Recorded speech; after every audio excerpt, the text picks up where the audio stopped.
It's Friday. It's your show that just got done watching Chernobyl, and is going to try its best not to talk about it.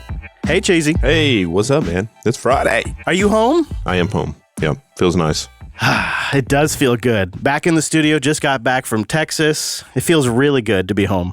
You know, when you get in and like everything's just the way you expected, traffic's horrible, you feel like crap. There's something about that that's real familiar. That's where I'm at right now. Yeah.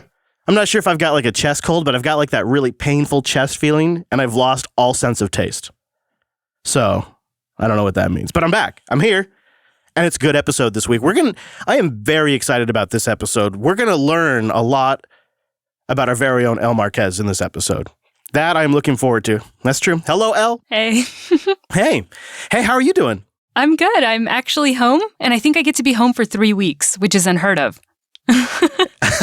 Wow. Oh, that's going to be nice. I bet by week 3, though, it's going to start feeling a little weird. Yeah, I'm going to start going, hey, so can I go to Seattle? Yeah, I think the answer would be yes. Hey, do you want to introduce us to your guest today? So this is my legit partner in crime, Allie Barnes, or as I like to call her, Acid Goddess. Hey. Hey, thank you for joining us. Allie and Elle gave just a killer presentation at Texas Linux Fest, and I pulled a couple of clips from it, so we thought, let's bring Allie on, let's talk about this. But also, back after being away for a couple of weeks, the one, the only, Wes Payne. Hello, Wes. Happy Friday, everybody. Hello, Wes. Thank you for helping me with that voicemail. Yeah, Dr. Reverend did call back, and we've got the voicemails in this episode. Don't spoil it now. I know. I won't. Also, hello to Alex and Brent. Guys, good to see you. Hello, Chris. Hi. Hello, Wes. Hey, baby. Hello. This is way too long. This intro's ridiculous.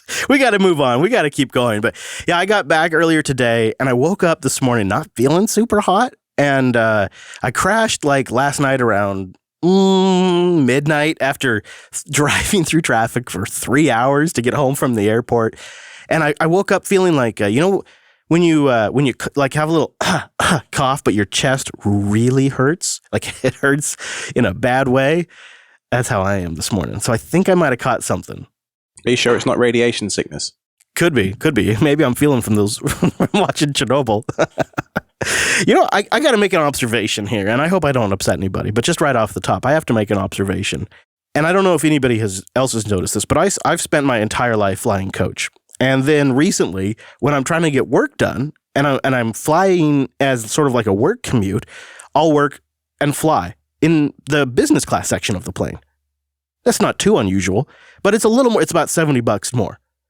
And with that, you get like a free snack and a free drink, as if that, and a little more leg room, so that way your laptop can actually open. You mean you buy your dignity back, a tiny piece at a time. Just a little bit.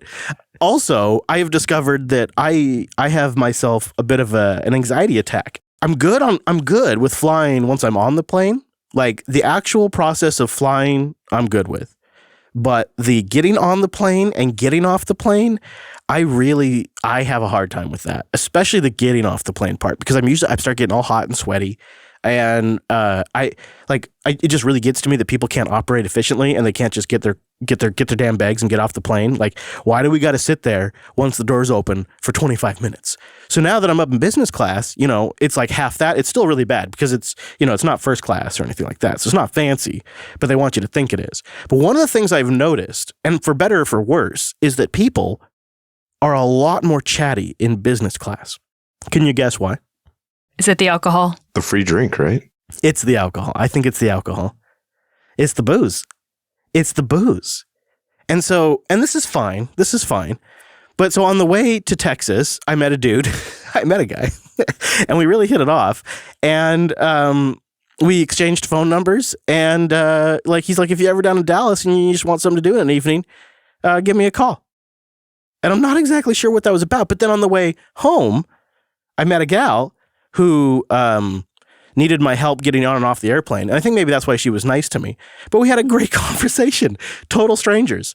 I think it's just an interesting experience going from coach to business class.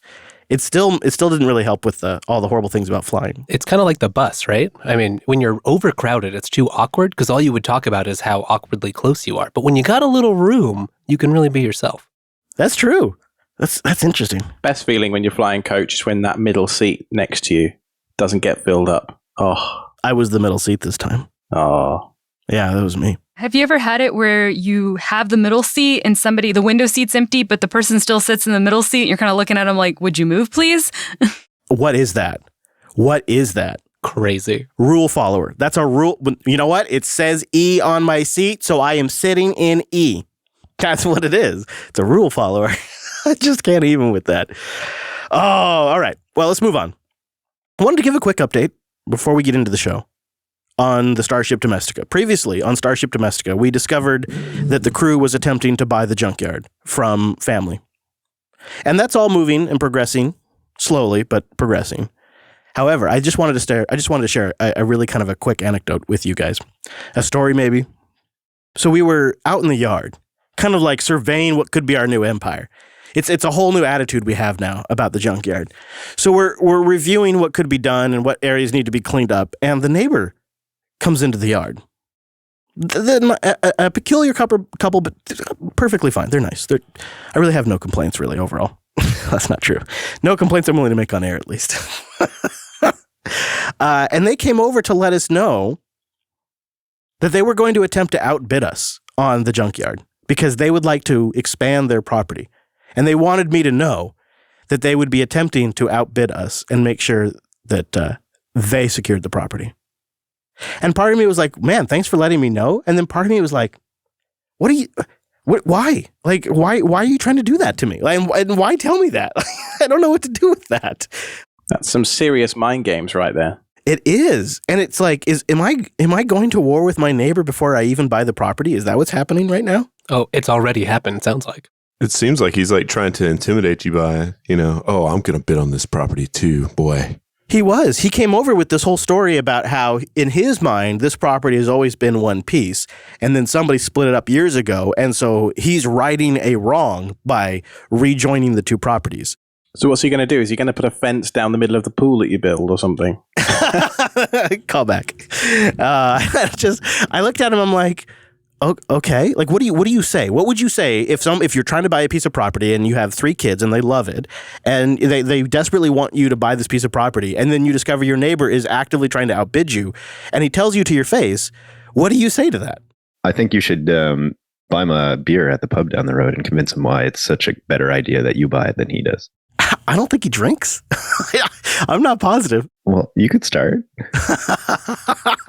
Yeah, maybe I could get him going. What do you think, Cheesy? What would you do if the neighbor comes over and says, "Hey, man, I know you like this piece of land. I know you've been renting it here for the last 2 years, and you have an opportunity to buy it now, and your 3 children would love it. But I just want a bigger backyard." That's what he did to me. 3 words. Awesome. Good luck. Oh, really? Because you think I've got this nailed because it's family? Well, I mean, I think if he's going to say that to you, you have to be confident in your response. Yeah, we were actually. Thankfully, Hadia really. I just stood there because I wasn't sure. Like, do I get in a fight, like not a physical fight, but like a verbal fight, or do I act nice? And Hadia was just like, "Oh, that's great, good for you guys." I'm like, "Oh, that's the right thing to say."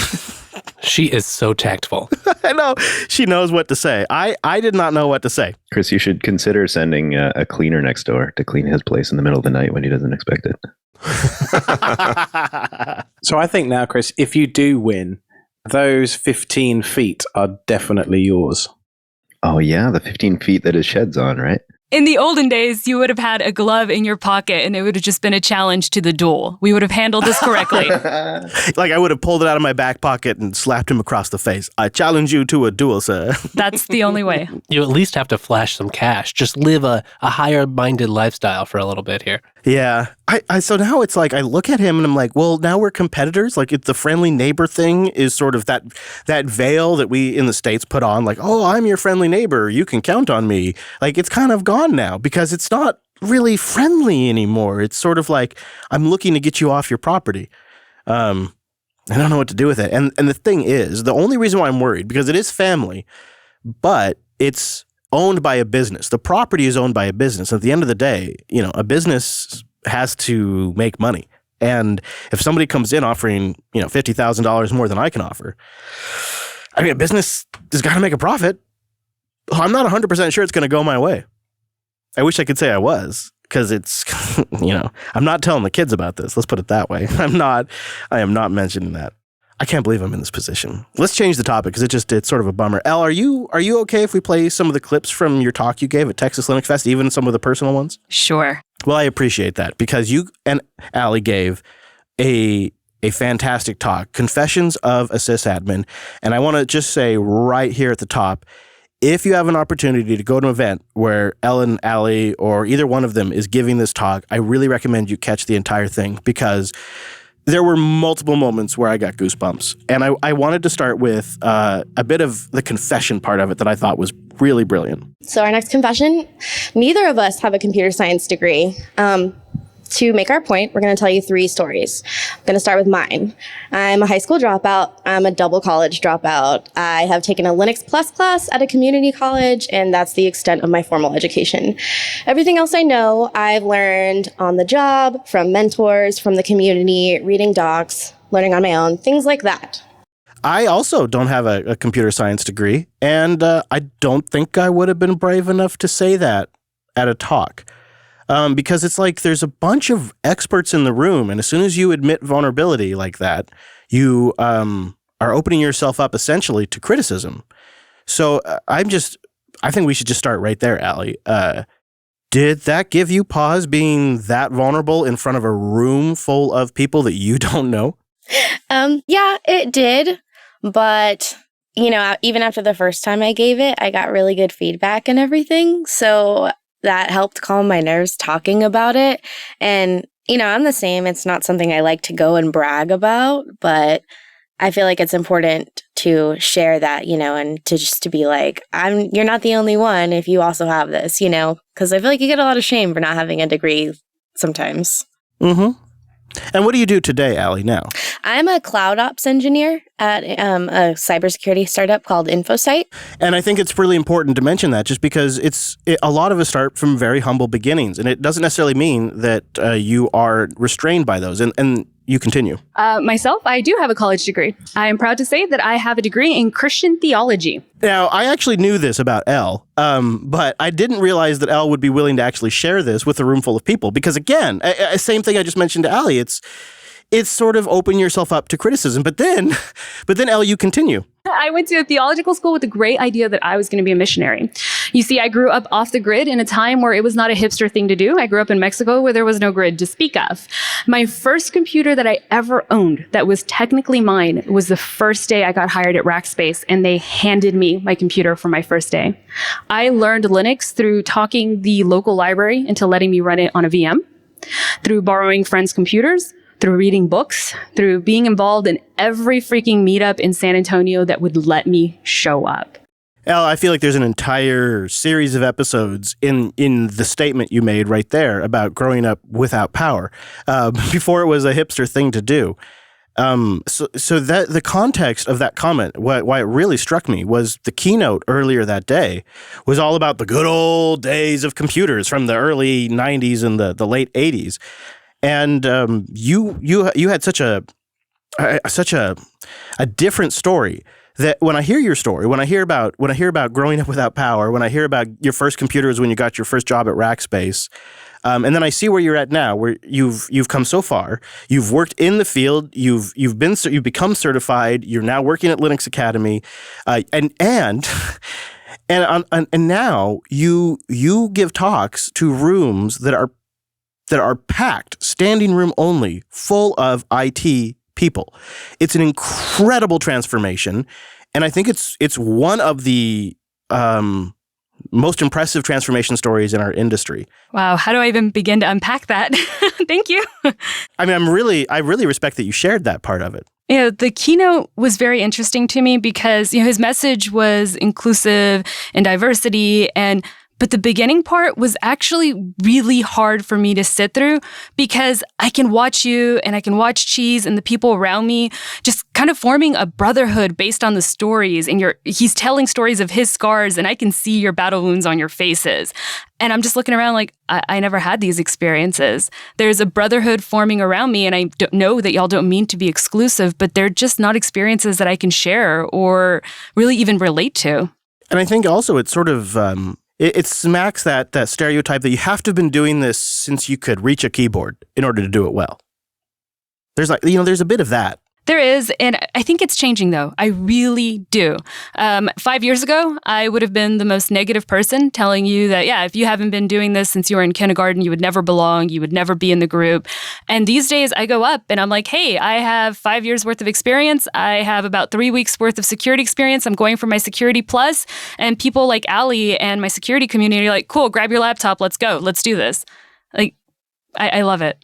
You continue. One of my most powerful mentors is this guy by Eric Joslin, and I'm going to call him out by name.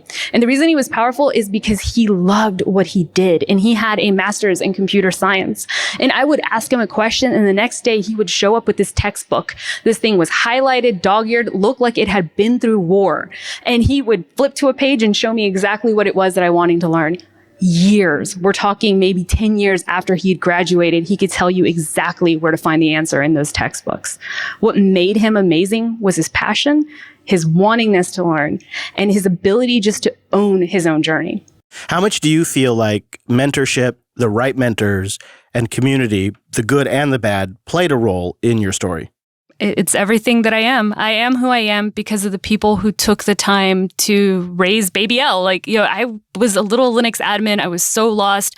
I'd memorized commands, but truly understanding what they did and the impact they could have on an environment came from making mistakes. And the people who stood up and said, no, don't worry. The mistake is because we didn't train you, not how did you commit that mistake.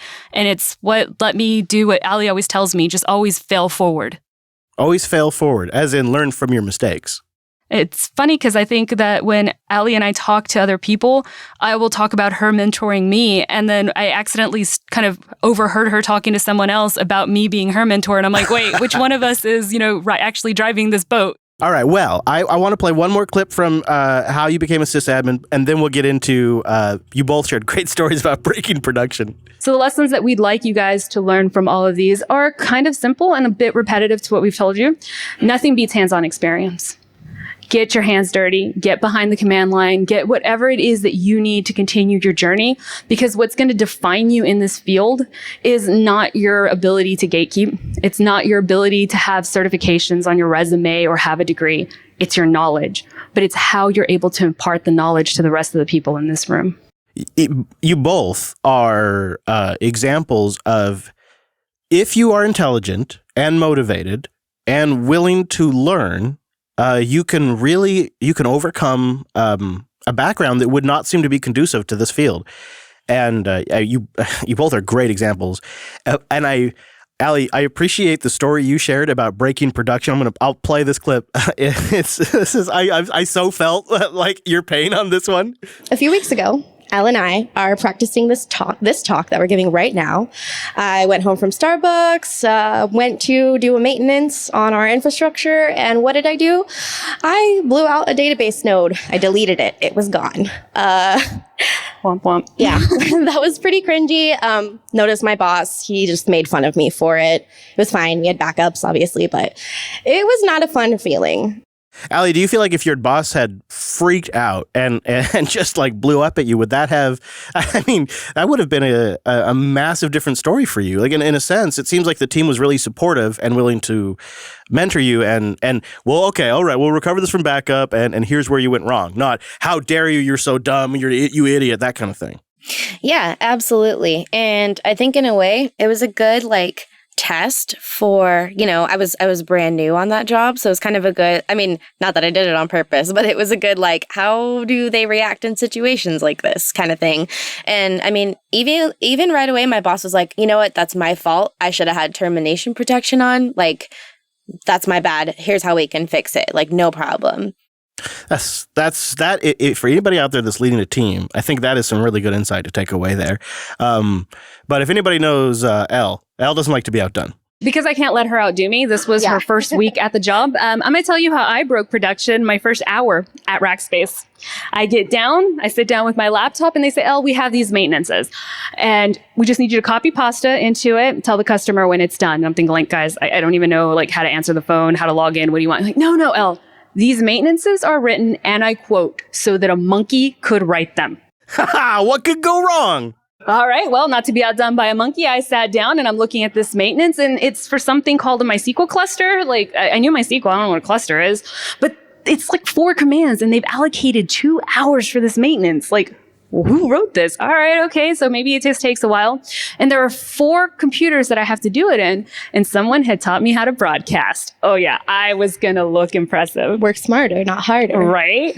So I open up all of these node thingies on my computer, and I copy and pasta and broadcast them across till we hit the restart button. Environments go down. Well, maybe a minute later, my phone starts ringing. I had taken down a major bank's entire MySQL cluster. Customers could not get their money. You know how we found out? Twitter. People they were pissed. Oh, man, Ell. How did that go down with the boss?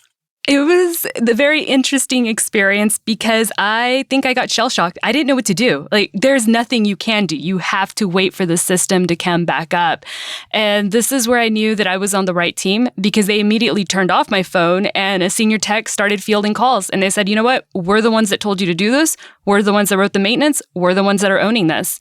And they just kind of had me in the background and led me through the process of doing, an RNA? I can't even think right now, to try to figure out what had gone wrong, what we can do to prevent it. They handled customer calls. And a part that I left out there is that customer, when I had to do another one of their maintenances, called back and asked somebody else to be put onto their account. They didn't trust me anymore. Oh. Yeah. And my senior tech was like, no, I'll sit with her, but we don't do that here. We make mistakes. We're humans. We're not computers. And they pushed back on the customer. Wow. Even in front of the customer. That's amazing. That is a good team. That's notes again there. Notes again for team leaders. Allie and I worked on the same team, and I think that's where we really learned a lot of our ability to stand up against people who are naysayers, because other people did it for us. Why wouldn't we do it for someone else? Well, I think you guys have a really good talk there, and I would really encourage the audience to catch it. I assume you must be planning to give it at future events as well, yes? This Saturday at B-Side San Antonio. You just don't stop. The both of you need some rest. We're already plotting our next talk, so... Alex, I kind of just wanted to I don't have any clips from your talk, but you gave your home automation talk again a second time. It seems like maybe this is starting to become a thing for you. What do you think? And what are your thoughts on now the second time giving a talk at a Linux conference? It was a lot of fun. Yeah. It's weird. You seem to like go into this kind of mode when you're presenting, where people are just hanging on your every word. And it's kind of weird where I'm used to people not listening to me or whatever. But,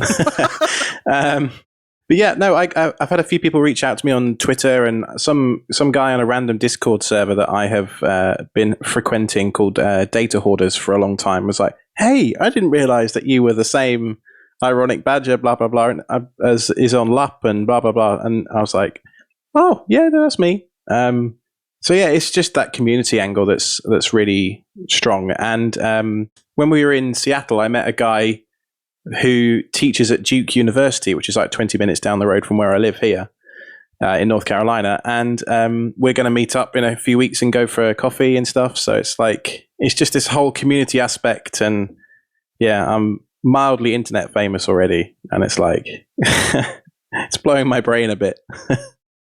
All right, so I have a confession to make. Wes, how do I describe the Sennheiser MD40? It's a great interview microphone. Like, what are some ways we could describe it to the audience? Yeah, I mean, it's what, omnidirectional? It's a cardioid, yeah. Oh, is it a cardioid? Okay, but it's good. It sort of picks up things in the atmosphere. You get a little bit of the mouth, but you still get the ambient sounds around. It's good at vocals. Not too much noise for handling. Good at vocals. And it's really solidly built. Oh, super sturdy. When you're handing it off, right, it doesn't like rattle, so you don't get any mic rattle or anything like that. We just love them. We just love them. Throw them in a bag, take them with you, grab them when you need them. Yeah, super handy. Mm-hmm. Made in Germany. Sennheiser's a good brand in general. And you know, as far as like professional microphones go, they're not ridiculously expensive. They're $200. And you could buy one of these. It could even be your podcast microphone, to be honest with you, if you wanted just one. But they're really meant for going out in the field and doing interviews, like at Texas Linux Fest. So I took one with me. Elle was actually nice enough to pack one for me, so that way I wouldn't have to. Thank you, Elle. And she brought up 2, and I took one of them, only one of them, and I hooked it up to my Zoom recorder, and I just wanted to capture the moment. So that way we'd have, clips for the shows and whatnot. And I thought, well, hey, let's take it to the meetup, because we had a great meetup at Heart 8, and there was a special ambiance. And I wanted to capture that ambiance for all of us. That way we could come back here and talk about it. And I'll just play the clip, and let's see if Elle can guess what happens in the clip. But you'll start with the ambiance of the barbecue restaurant. Nice folk music.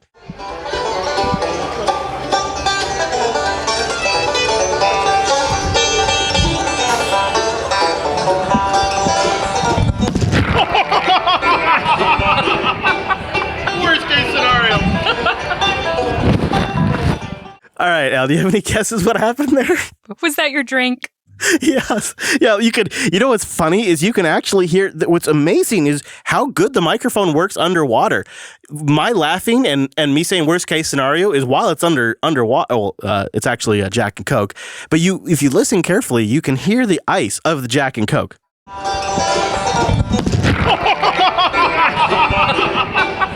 Worst case scenario. Isn't that remarkable? As far as a piece of equipment goes, that's pretty incredible. I do really, just one more time, the ice is the best part. It almost sounds refreshing. I know. If I was intending to ruin a microphone to get a great soundboard clip of ice, that would be worth it. But the best thing was you were trying to move it out of the way so that it didn't fall into a drink as you were doing it. The irony. Yeah, the irony of that. Yeah, I won't name names, but let's just say somebody at the table bumped it into the drink. Somebody. Even after I had gone, as Alex just said, to far, far extreme lengths to make sure it was safe. And I felt, and Alex, you can correct me if I'm wrong, but I felt like everyone in the immediate vicinity of the microphone realized the importance of the microphone. Microphone is important, yes. And yet, still, mistakes happen. And into the drink it went. And so I immediately pull it out of there and I drain it. I was surprised by how long the microphone continued to drain liquid. But when I opened it up, it didn't appear that the actual capsule part of the microphone had been damaged, and I assumed it was okay. So I continued to conduct all of the interviews for Texas Linux Fest and all of the clips. Everything I played in Linux Unplugged were all recorded after, for the most part, after I dunked the microphone in my Jack and Coke. However, on the last day, I was interviewing listener Steve about his talk, and the microphone started cutting out, in and out during the interview. Like 2 days later or whatever it was, a day and a half later, the microphone started cutting in and out. And I'm pretty sure it's fried because the interview is unusable. How was the drink, though? Did you finish the drink? Oh, yeah, I finished the drink. Yeah, for sure. Yeah. I think that's what's important. So did you end up getting a chance to test the microphone, Elle? So I did test it, and it is now just a directional mic, not a bidirectional mic or an omnidirectional mic. If you hold it with the pins, I guess I don't even know how to describe it, but towards the logos towards you and you're speaking to it, it'll record. If you turn it around, you just kind of sound muffled and like staticky. That's what was happening. You were probably handing the mic back and forth? Or the side that he was on, yeah. Well, that explains it. So I did order another microphone for Elle, to be clear, because I knew I had probably wrecked it. I'm sorry about that, Elle. I didn't mean to wreck your microphone. Hey, you owned your mistake. It served its purpose, though. And now you technically have 3 microphones, I suppose, if that other one works some way. And I have a new one, which I learned now that we're supposed to smell our mics. I'm still a little confused about that, Chris. Oh, yeah. Oh, no, I love it's like the new car smell. I love a new microphone smell. Did you sniff it? Did you give it a good sniff? I did not. I feel really awkward sniffing my mic. No, you should go give it a good. It's like one of the rare things. Like you buy things when they're new, and just for such a short period of time, are they in that nice, new, pristine condition that we love? And that's what the new microphone smells like. Like this one kind of smells like Wes. This one right here. It smells a little bit like Wes Bain. It darn well should. Well, Elle and Allie, thank you for not only being willing to share that aspect of your stories, but for putting it down on the record and then letting me play it. Because each time I feel like you're willing to accept a level of vulnerability that most of us listening and doing this show probably would have been very intimidated by. So thank you very much, because I think it reflects a lot of people out there, and I think more people need to hear it. And it was a great talk too. And Alex, your talk will be up on GitHub. Ell, are your slides public? Is your talk public? Because we got audio, but we missed like the first 10 minutes of it. And I kind of feel like if you don't, like the slides by themselves aren't really as powerful without the story that goes along with it. What are your plans there? So Allie was kind enough to actually own making the slides for this talk, and I'm going to throw her under the bus because she is GIF happy. There are so many GIFs. Every single GIF, I think every single confession has a GIF to go with it. So we're actually going to have it recorded at B-Side San Antonio, and once they publish it, we can share the link with the group. Oh, okay, very good. Excellent. Yeah, we want to make sure we capture all the GIFs in perfect fidelity. Mm-hmm. Yeah, absolutely. And not GIFs. So on the way out, I flew out, and Mr. Cheese Bacon and his lady drove, and along the way, Mr. Cheese had himself an evening in Austin, and I believe beer was to be had, Cheese. Oh, yeah. So we stopped at the Growler Bar. We met up with some friends. One of my buddies, project manager with Apple now. Amazingly enough, he started the month before the first iPhone launch. Super cool guy, and knew that I was into craft beer and tacos. So the first place we stopped was Torchy's Tacos. I had a couple of tacos there. Super cool place. If you're ever in the area, go check it out. And this is in Pflugerville, Texas, which is not very far from Austin itself. But anyway, they had it's called the Growler Bar. Really cool place. They use this software called Digital Pour, which allows them to measure the contents of the kegs. And you can also pull the site, if you pull up TXGrowlerBar.com, you can actually see all the beers that are currently on tap and when they tap a new beer. So if there's a particular beer that you like, that you want to get to, hey, I like that, that you want to get, try out, you can go up there and do that. Another thing that's really unique about them is that not only do they fill growlers, but they also can beers for you. So you have to buy 32 ounces at a time. Like, wait. Like from the, what now? From the tap? Like they'll can them right there at the counter? The mysterious crowler. Yeah, the crowler. So it's basically just a shell, a can, and they have a lid, and they fill it off the tap, and they set it in this little machine, and they set the lid in it. It clamps down the lid on top of the can, and they write what beer it was, when it was canned, all the information about it. It's a really, really cool place. It is a beer bar, but it's very it has a very cool family atmosphere as well. They bring out food trucks and that sort of stuff. Oh, I love that. It's a cool place. Dogs, dog friendly. Oh yeah, well, that's Austin for you. So it's a great place if you're ever in the area. Check out. So next year, when and if Texas Linux Fest moves back to Austin, here's to hoping, you'll take us there, right? It sounds great. Yeah, I think there's one actually further in downtown Austin as well. So how'd your lady feel about the whole Texas Linux Fest scene and all of that? Oh, she liked it, man. There was a talk that she didn't get a chance to go see. Next year, we're going to try and make that happen, providing that talk's there again next year. But she did great, man. She helped out a ton, obviously, with the booth. She killed it at the booth. She gave out, I think we ended up with, out of the 100 shirts we brought, we ended up with 8 left. And stickers and bottle openers and all kinds of good stuff. Yeah, the 250 stickers, we might have had 25 of each show left out of the 250 of those. And so we got rid of a ton of stuff. And, I encouraged people that were listeners of the show that might have friends that listen to the show, grab a couple of extra. Pass them along. I think Elle got rid of, every time she would refill her little bin, it was, 15 or 20 minutes later, it was empty. So I'm going to have to get her some more stickers ordered. But we had a great time. We had a great time swinging down through Austin, meeting up with my buddy Brandon, checking out the Texas Growler Bar. And I wanted to be in B-Sides this weekend, but we kind of had to get back so we could get to the dogs and give my brother-in-law some relief there on the dog watching. So how do you feel, Wes? You sat one out. You sat out the Texas Linux Fest. You stayed here. You watched the home base for us. Do you have any FOMO, or does it feel like do you feel like, no, I made a good call? At the time, it was very nice to be home for a little bit.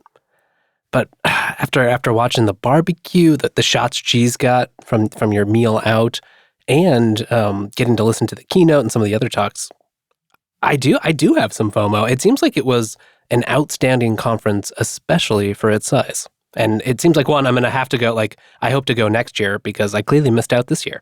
Yeah, I think it was a good conference. It was. I spent the week after at the Keller office at Linux Academy, and got to do some work out of there. Got to do I got some good work done in the studio that I've been needing to get done for like forever. And it was just really nice to kind of spend some time down there. I kind of didn't have a great hotel experience. I really like the Marriott down there that we stay at in Fort Worth. However, it's funny. They're running into a problem because the building is about 3 years old right now. And so the rooms are all sort of experiencing the same individual issue because it's a building-wide problem. Can I take a stab at this? I want to have a guess as to what it is. Is it that stank as you walk in? It's not that stank. I don't know what that, the stank that you're talking about, which hotel stank? Because there was, I've stayed in a lot of hotels that have had a stank. It was the one overlooking the pool where we watched the dashcam videos for hours. That one. That was at Cheese's hotel back at Texas Linux Fest. I'm talking about in Fort Worth, the hotel that Linux Academy puts us up at. Yeah, so the Marriott for Texas Linux Fest, I really liked it. I really thought the Westin was an outstanding product. Overall, really good. However, Cheese, how would you describe that smell, man? Like, it was bad. It was thick. Yeah, it was thick, man. I don't know exactly. I don't know even really how to describe it. There was one part when you walked in, it almost smelled as if like someone had busted or dropped like an entire bottle of, what was that? Anchorman Panther piss or whatever. Like it was just like this just super musky cologne smell. It was a musky base with fruity notes and a sort of moldy undertone is how I would describe it. And it was strong. Now, here's the thing. That's not the hotel we're all about to stay at. At the end of June, Linux Academy has a big company event. We're all going down there. And we're staying at this Marriott. Now, this is the one I just spent a week at after Texas Linux Fest. This is a different hotel than the one we were just speaking about, the one with the smell. This is a different hotel. I think it's pretty great. It's not a Westin. It's one step down. So, like, everything's not quite as nice. The fridge, the TV, the bathroom, not quite as nice as the Westin, but they're still perfectly functional. And great staff. However, they have a building flaw. A building flaw that has caused me some personal strife. And that is when it rains in Texas, which apparently it does from time to time, the rooms leak and water comes in at the window and the floor from like the window to the bed is soaking wet, like slop wet, like really bad wet. And, found that one out the hard way because, I'm traveling. I've got limited pairs of socks. So I walk over to look out the old window to see me a sunrise, and I just soaked my socks. So heads up on that one. I told them about it. They're working on it. Yeah, I mean, I assumed you complained because that's crazy. Yeah, I did. I let them know. I don't complain. I just said, hey, so this section of my room is unusable. And they also apparently, they have different levels of smoke detector thresholds, just as an FYI, Wes and Cheese. There's like a steam threshold, or perhaps you might say vapor threshold, that will set off the smoke detector where it doesn't audibly alarm, but they call you, and then they like to play a little mind game with you. Now, this is just hypothetically speaking. I may or may not have direct experience with this, but hypothetically speaking, if there is vapor that goes in the direction of the smoke detector, it will register said vapor, and then it flips a light on at the booth, and then they call you immediately. Mr. Fisher, the smoke detector has gone off. Is there a fire in your room, sir? When they know it's not a fire, right? And you say no, and they say, oh, okay, well, we'd like to send someone in to check things out.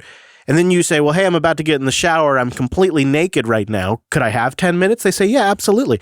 And then you get off the phone, and then what you get is immediately. They don't let you wait. Where was the 10 minutes, man? Right, that's what I said. I'm like, hey, I'm naked.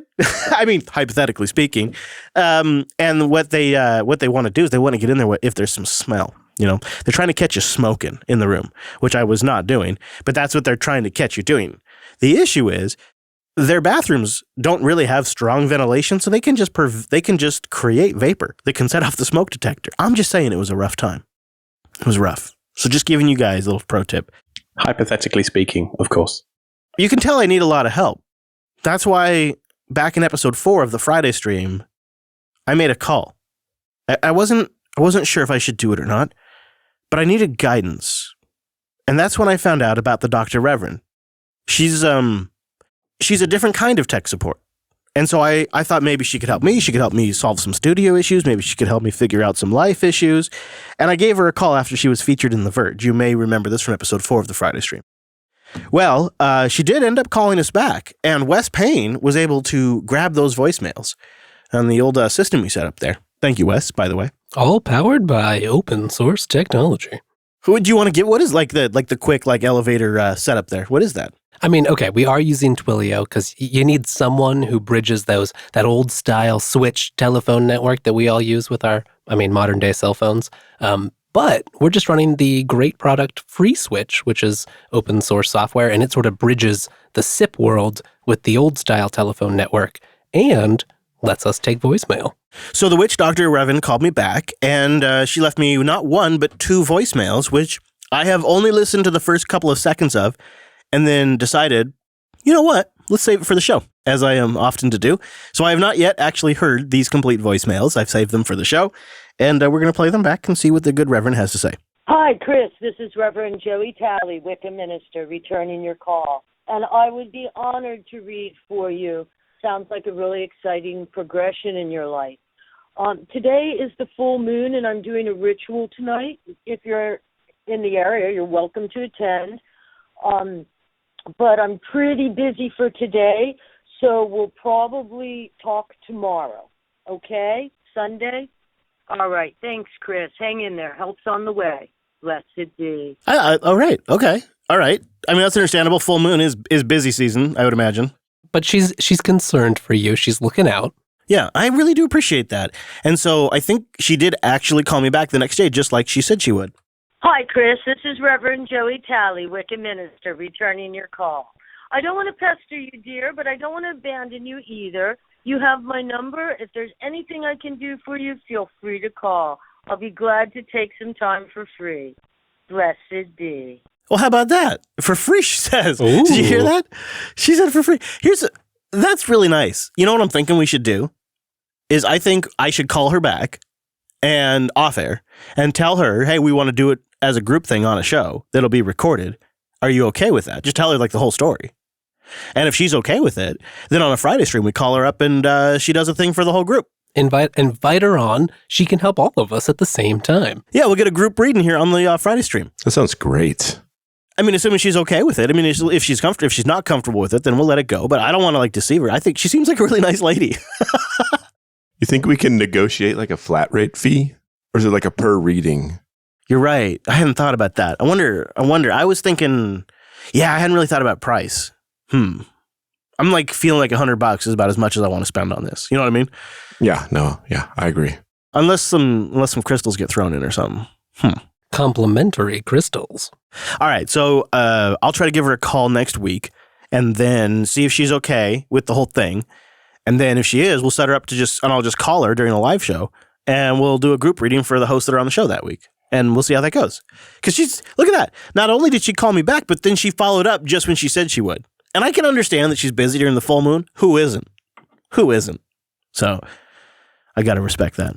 Blessed be, Chris. Thank you. So anyways, I thought we'd wrap up with an actual genuine tech story today. Genuine tech story. How far are we willing to go to get stuff fast? I'm willing to go pretty far as my DoorDash subscription. I've actually subscribed to DoorDash. I am the worst person in the world. Amazon is super close to launching their drones. In fact, they've even launched a shiny new drone page, and we'll link to their drone video in the show notes. There's not much to it, but they say they've been hard at work at building a fully electric drone that can fly 15 miles, and it will deliver packages under 5 pounds to customers in less than 30 minutes. So packages under 5 pounds is, actually a large percentage of what Amazon ships and sells, according to them. Because it's things like toothbrushes, toothpaste, all of your pantry items that you might need. And they think they have a pretty neat design. To me, it looks like a rickety chicken shit design that flies wobbly through the sky. But to them, they say it's a hybrid design that can do both vertical takeoffs and landings, like a helicopter. And it's efficient and aerodynamic, like an airplane. I don't know if any of you guys got a chance to see the video they've posted.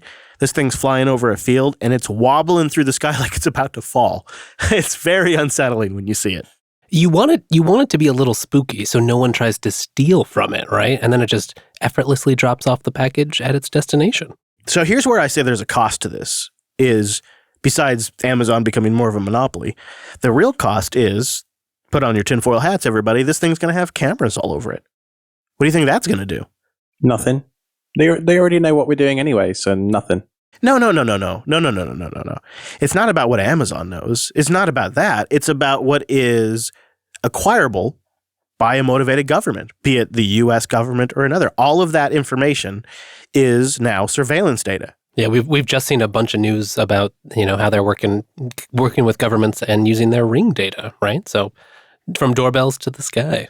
Doorbells, Alexa recordings, and now flyovers of people's houses. Self-host all the things. That's the only solution. Hey, you think that guy's got a pot grow going on in his backyard? Let's go just subpoena those flight records from Amazon. Yeah, of course he's a Prime subscriber, right? So he wants those same-day drone deliveries. Hey, man, he needs those botanical supplies or whatever. And way too stoned to talk to anybody. Amazon's perfect. And that big bag of fertilizer also. Exactly.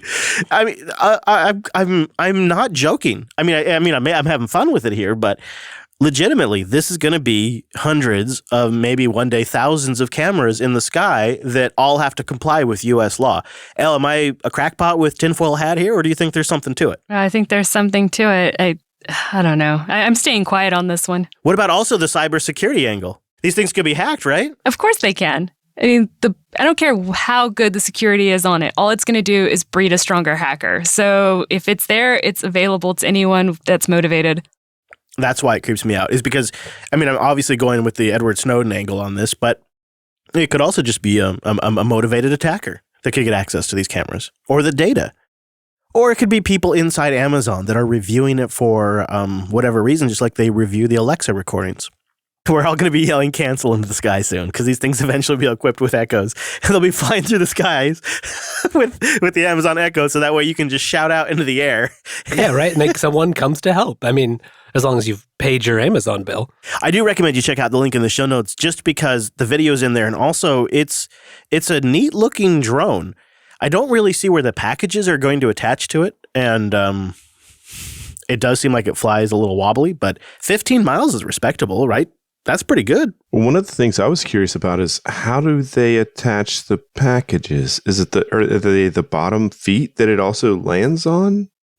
I'm guessing so. Yeah, you know what? They have a big shiny website, and they have their big produced video, and in none of it do they actually show carrying packages. That's weird. I was showing it to Amanda, and she was like, "So it's just footage of the drone? Like, where's the package?"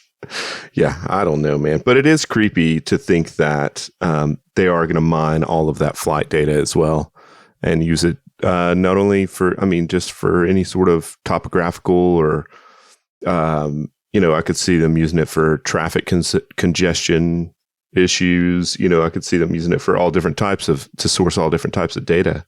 And I'm sure Amazon's happy to sell that. You say it's like a shuttle bay kind of thing? Like it's the Enterprise where like there's a big hatch that opens up? Yeah, if you look at the website, on the front you see a larger head, and I think that opens up, and then when it's docked, it gets just feeded a package because it's just like 5 pounds, or what was it?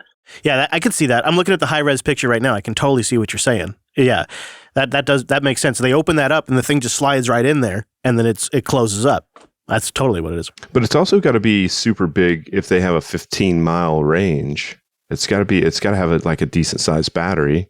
And if they have all these additional cameras and this gear on board, I was thinking that center housing was for the actual equipment the brain of the drone itself. Well, the wings create a much lift, so there's not much energy needed for that. I'm curious where they, where does this land? Is it your backyard where your dogs are upset and attack it? Or is it like sort of taking the sidewalk space in front of your apartment or building? Like, how does this integrate with the rest of society?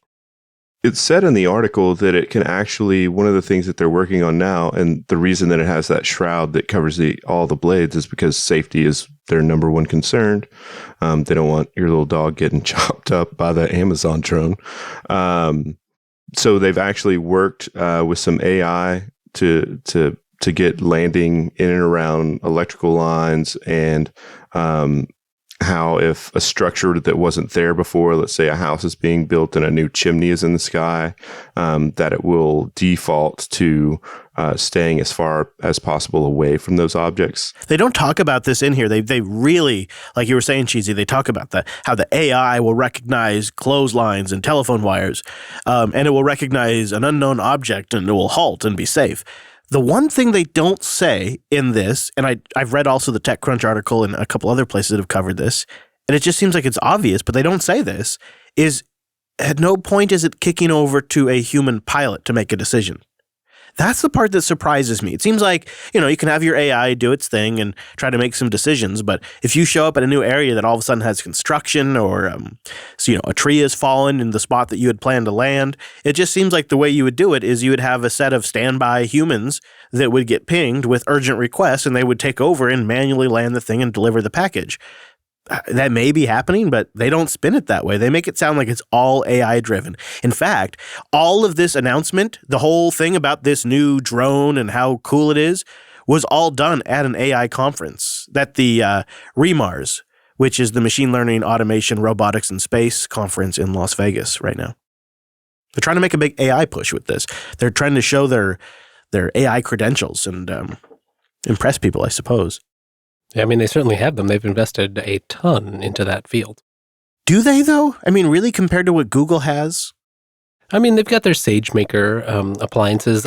They've certainly hired a lot of people who know what they're doing. Now, how much we see, I think Google's doing a better job of showing us demos, although we're still not really using all their smarts that they've been advertising for, like making phone calls for us.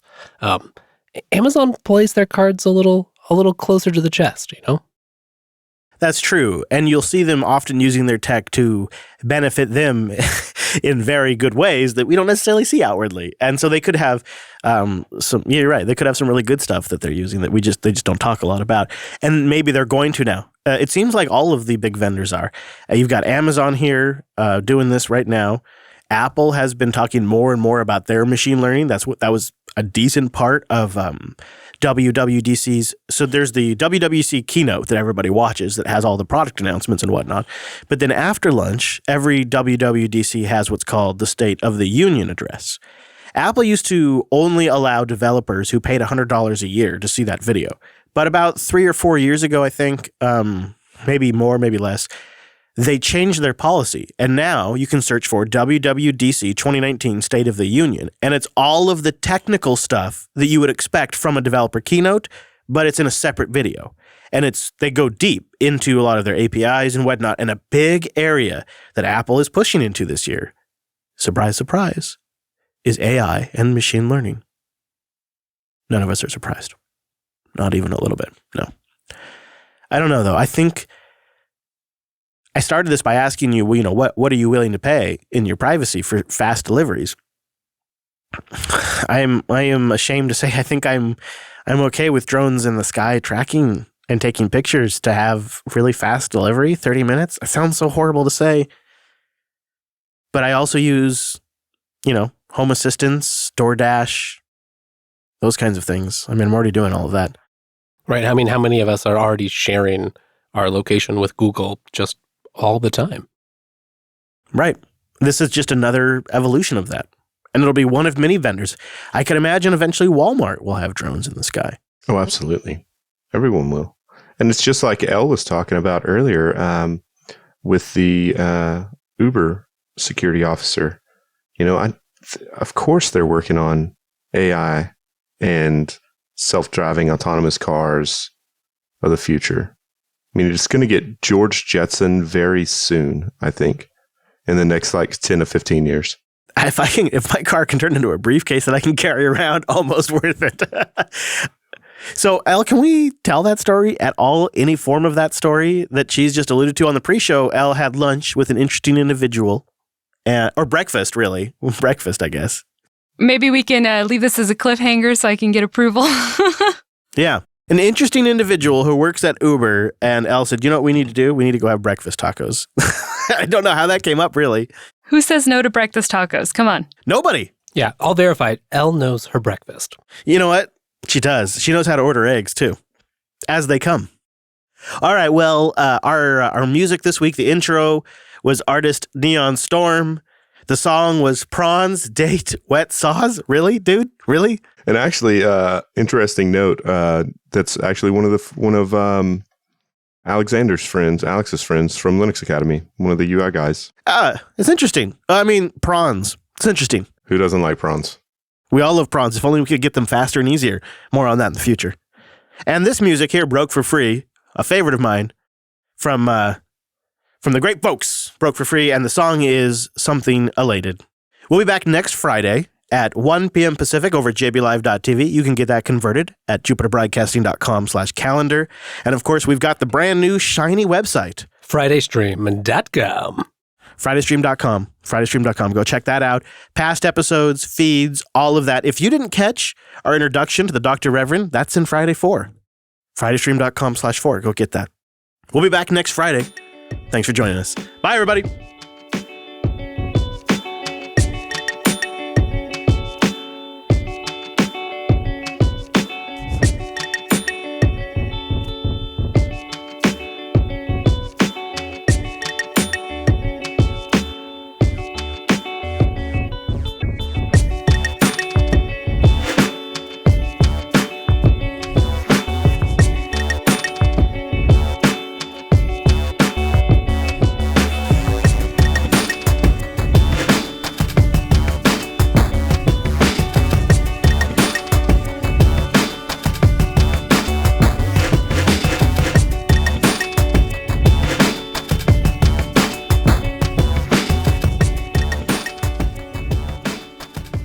So, ladies and gentlemen, we are going to play for one of you to win a game. It'll be Ell versus Allie. Whoever gets the highest score on a Millionaire will then spin the wheel and pick a game for you. Allie, you're playing for Not a Guy at Work, and Ell, you're playing for Is That Me? All right, Ell, your first question in Who Wants to Be a Millionaire? And just take your time. There is no limit. The goal is just to make as much money as possible. You can take as much time, but the only thing you cannot do is you cannot Google for the answer. All right, which of these animals can fly? A rabbit, a cat, a dog, or a bird? I want to get creative, but let's just keep it simple. A bird. A bird. Final answer? Yes. You are right. All right, you have earned $100. All right, technically, by default, you are in the lead. All right, next question, Ell. What is a football commonly known to be made of? A, goat skin, B, cow skin, C, elephant skin, or D, pig skin? Yay for theology. Pigskin. Final answer. All right, final answer.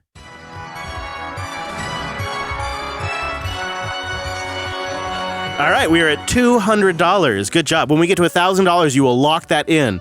If you make it to $1,000, you can't go back from there. You will at least win that.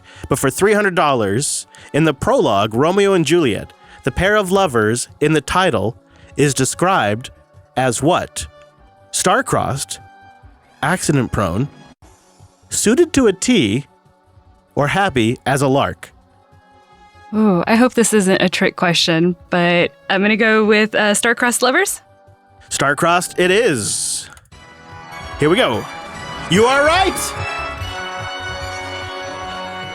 All right, you're doing really good. Okay, we are now at $500.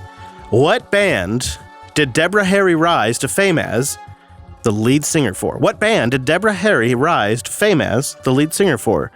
The Winston Phillips, Blondie, Fleetwood Mac, or the Bangles? Blondie. Final answer. Damn, girl. All right, here we go. Oh, God.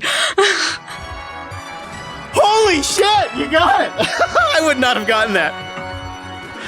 All right, Elle. All right, you have now locked in $1,000. At this point, regardless if you get it right or wrong, you will win $1,000. Will I really? Well, in theory, internet money. What movie monster was seen swinging from the Empire State Building? A, Godzilla, B, Mothra, C, Mechagodzilla, or D, King Kong? Oh, goodness. It's gonna be... Oh, the monkey. Who is the monkey? King Kong. Final answer. All right. Final answer. All right, here we go. You got it right.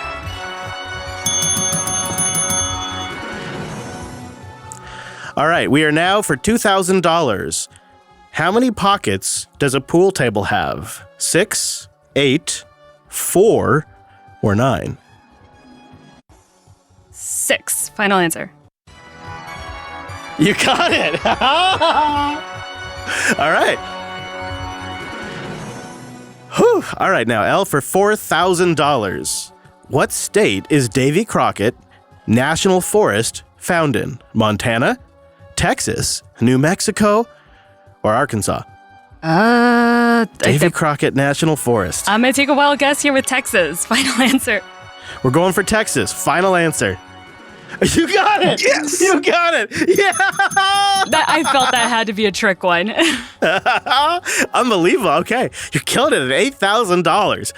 What part of a tree is said to have a skeleton? What part of a tree is said to have a skeleton? Leaves, branches, trunk, or the roots? Roots? Final answer? All right. We're going for the roots. Oh, no. I'm sorry, Elle. That was not the correct answer. Oh. No. It was leaves. It was Womp leaves. So womp. you are leaving the game with $1,000. $1,000. Good job, though. That was great. All right. Allie, are you ready to give it a go? Your goal now is to beat $1,000. All right. Okay, Allie, here we go. Starting up.